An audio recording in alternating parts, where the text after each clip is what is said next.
Hola y bienvenidos nuevamente a este nuevo video del curso. En el día de hoy vamos a aprender a reforzar la seguridad de los datos consumidos por Savix a través de nuestra red.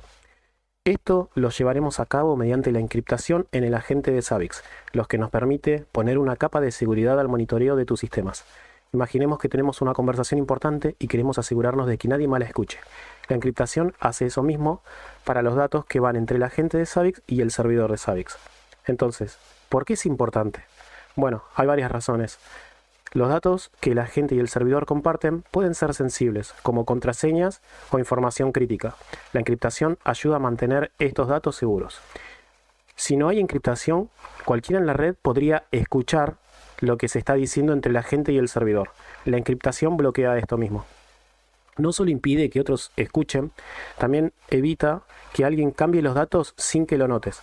Es como si alguien intentara modificar una carta que ya ha sido enviada sin que te des cuenta.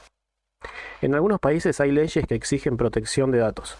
Para evitar estos problemas legales, debemos usar esta configuración de Savix.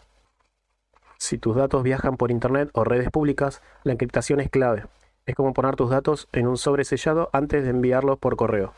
Imagina a alguien metiéndose en tu conversación y cambiando lo que dices. La encriptación evita que esto suceda. A veces es importante saber que el agente y el servidor son realmente quienes dicen ser. La encriptación junto con la autenticación lo verifica. En resumen, la encriptación en el agente de Savix es como cerrar una carta en un sobre antes de ser enviada. Protege tus datos, mantiene tus conversaciones privadas y te ayudan a cumplir con las reglas de seguridad todo al mismo tiempo. En los próximos videos les voy a estar mostrando cómo configurar los agentes tanto en Linux como en Windows para poder darle esa capa de seguridad que tanto necesitamos en nuestras redes.